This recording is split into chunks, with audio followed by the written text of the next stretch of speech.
इसीलिए एक minimum assured minimum pension 10,000 rupees per month, वो इसमें यूपीएस में थर्ड पिलर ये रखा गया।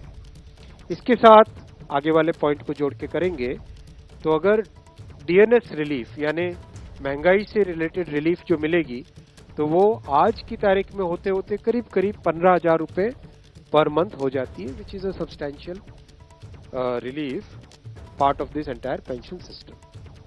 फोर्थ पिलर है इन्फ्लेशन के साथ इंडेक्सेशन।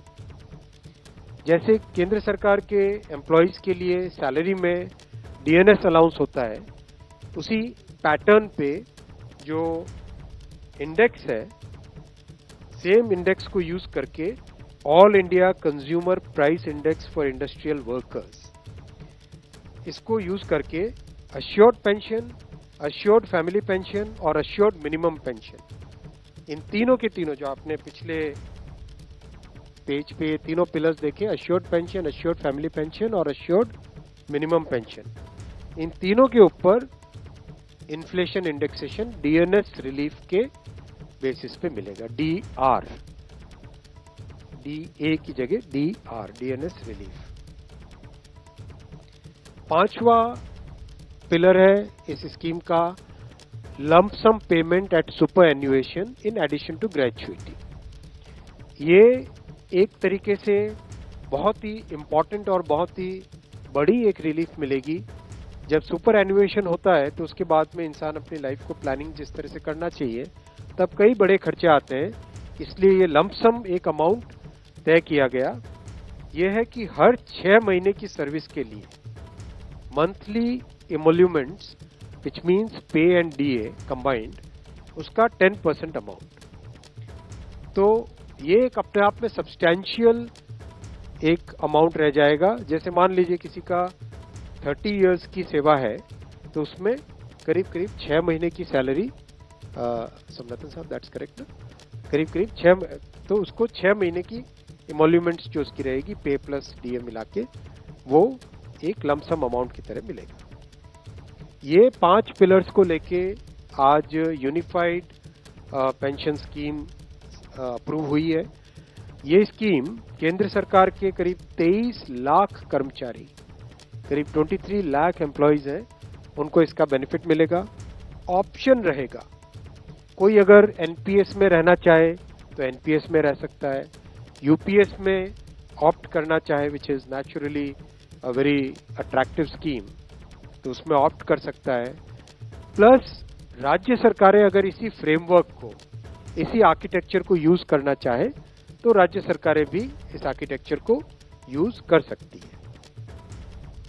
अगर राज्य सरकार के कर्मचारी भी इसमें शामिल होते हैं तो करीब 90 लाख के आसपास टोटल कर्मचारी इसका बेनिफिट मिलेगा। सबसे इंपॉर्टेंट जो आज के इस फैसले का बहुत ही महत्वपूर्ण पार्ट है वो है कि कर्मचारियों पर इस स्कीम का भार नहीं पड़ेगा। आज एम्प्लॉइज 10% कंट्रीब्यूट करते हैं और आपको जानकारी होगी कि 10 वर्ष पहले तक सरकार भी 10% कंट्रीब्यूट करती थी, यानी 10+10 टोटल कंट्रीब्यूशन होता था। लेकिन मोदी जी ने 2019 में इस 10% कंट्रीब्यूशन को बढ़ा के 14% किया था। जो केंद्र सरकार का कंट्रीब्यूशन है उसको बढ़ा के 14% किया था। That itself was a very big contribution, big jump in the amount of contribution.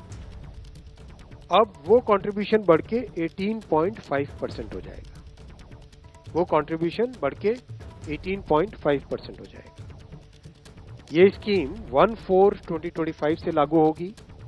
तब तक इसके लिए जो भी सारे स्ट्रक्चर्स, पोर्टल वोटल सब बनने होंगे, रूल्स रेगुलेशंस, वो सारे बन जाएंगे 1 अप्रैल 2025 से। 1 अप्रैल 2025 से लागू होगी ये स्कीम। और जितने भी एग्जिस्टिंग एम्प्लॉइज हैं एनपीएस में, उन सबको ये ऑप्शन मिलेगा, वो यूपीएस में शामिल हो सकते हैं। मेडिकल रीइंबर्समेंट पहले की तरह मिलेगा सेंट्रल गवर्नमेंट के एम्प्लॉइज को, जो कि बहुत बड़ी, वैसे भी मेडिकल रीइंबर्समेंट अभी भी पुराने ओपीएस के मेथड के टाइम से ही मिलता है, वो चेंज नहीं है। तो इस वक्त बहुत बड़ी खबर आ रही है, खास सरकारी जो कर्मचारी हैं उनके लिए। प्रधानमंत्री मोदी ने कर्मचारी संघों के साथ अभी बैठक की और सरकार अब एक नई पेंशन स्कीम लेकर आ रही है। ये एनपीएस की बात नहीं कर रहा हूं, यूनिफाइड पेंशन स्कीम। दरअसल खाका मूलतः पुरानी पेंशन योजना का है, लेकिन विपक्ष ना ले उड़े इसका क्रेडिट, इसीलिए नाम रख दिया गया है यूनिफाइड पेंशन स्कीम। और पुरानी पेंशन योजना के तहत जिस तरह से आपकी बेसिक पे का आखिरी जो तनख्वाह थी, बेसिक पे थी, उसका 50% आपको बाकायदा पेंशन के तौर पर मिला करता था, वही अब किया जाएगा। और मौत हो जाती है जो पेंशनधारी है, जो कर्मचारी है, तो उसकी धर्मपत्नी को या उसके पति को 60% अमाउंट भी मिलेगा। इसके अलावा एक न्यूनतम स्तर रखा गया है, वो 10,000 है, 10 साल की सर्विस। यहां पर यह पुरानी पेंशन योजना जो है, यूनिफाइड पेंशन स्कीम, जो अब सरकार ने इजाद की है, 25 साल की सेवा पर है। 10 साल अगर आपने सेवा की है तो 10,000 कम से कम, और उसमें महंगाई भत्ता भी जोड़ दिया जाए तो 15,000 रुपए की पेंशन आपको मिलेगी ही मिलेगी। और इसमें एक और खास बात, जहां पर यह अलहदा अलग हो जाती है पुरानी पेंशन योजना से, उसमें जो कर्मचारी है उसको कोई कंट्रीब्यूशन, योगदान करने की जरूरत नहीं है। सरकार जो 14% दिया करती थी, उसे अब बढ़ाकर 18.5% सरकार की तरफ से कंट्रीब्यूशन आएगा। तो जो एक बड़ा मुद्दा बन रहा था और उसकी समीक्षा के लिए एक कमेटी भी बनाई गई थी, अब यह सामने आ गई है सिफारिश। लेकिन थोड़ा इंतजार करना पड़ेगा, अगस्त का महीना है, 1 अप्रैल 2025 से यह यूनिफाइड पेंशन स्कीम